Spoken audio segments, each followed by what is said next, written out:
Hello there, right here I have the HTC Desire 601 smartphone, and today I'll be showing you the ringtones, wallpapers and other features of this phone.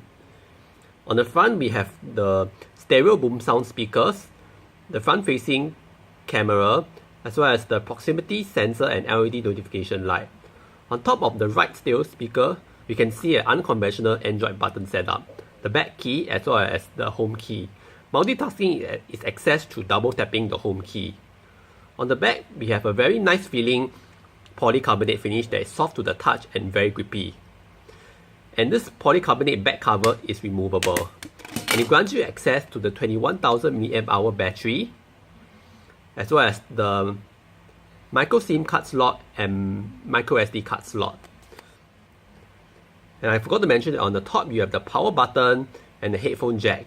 And on the bottom is a micro USB port.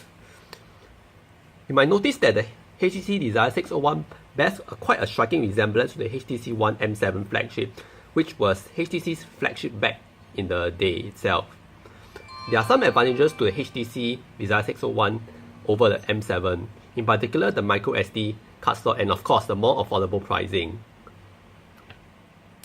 Alright, the HTC Desire 601 was originally released back in late 2013 as an value LTE solution for customers who were eager to embrace the trends of LTE but without the high cost of a flagship. It came with a dual-core 1.4 GHz Qualcomm Snapdragon 400 and with 2 quick cores and an Adreno 305 CPU. It has a 5 megapixel camera with LED flash that supports 1080p video recording as well as HTC Zoe. Software-wise, the HTC Desire 601 runs on Android 4.4 KitKat with Sense 5.5 as of its latest update. One interesting thing about Sense 5.5 is that it has the BlinkFit network aggregator. Originally, when BlinkFit was new, it used to aggregate articles from news sites such as Engadget, BBC News, and so on and so forth. But since then, all of these functions have since been outsourced to another app called News Republic, which in my opinion is not a very good thing. So as of right now, you can only use BlinkFit on HTC Desire 601 at most to aggregate all your social network content, such as Twitter and Google+. Alright. One cool thing about the Gallery app is that you can do video highlights. You can manually select the content you want to put in a video highlight, select various themes, as well as add your own custom music or choose from the predefined music library you have on this phone. Alright. Also, you also be good to mention about HTC Zoe, which was one of the standout features of HTC in 2013. It basically acts quite similar to, say, live photos in that it takes photos just before and after you've taken the shot. Let's take a look what you can do with these Zobies. You could, for instance, create a GIF out of this, do a sequence shot, remove an object, and so on and so forth. Pretty nifty and cool in my opinion actually. Although I think that Google Photos now does much of these things anyway these days.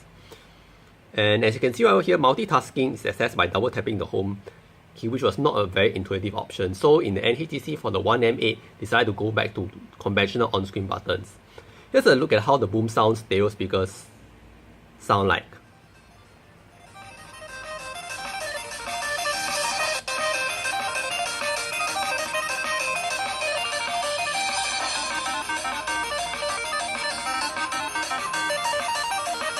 Quite loud in my opinion. So let's take a look at the ringtones next.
Alright, so let's take a look at the wallpapers.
Okay, so let's take a look at the widgets that come with this phone.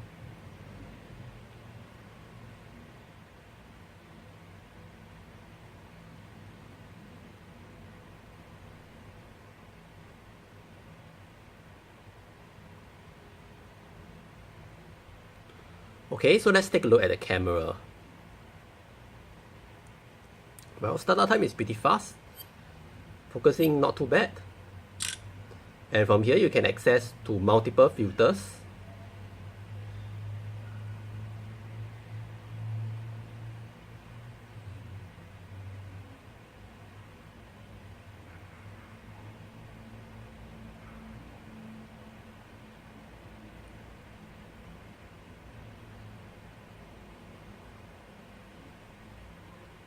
Right, let's go back to the regular.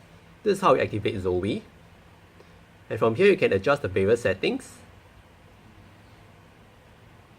What's interesting is that the video quality can actually be recorded in Quarter HD resolution, which happens to be the 4.5-inch screen's own native resolution as well. It is a regular LCD panel, and by the way, this phone also has 8GB of storage and 1GB of RAM. So let's take a look at some sample shots and videos that I took from this phone, shall we?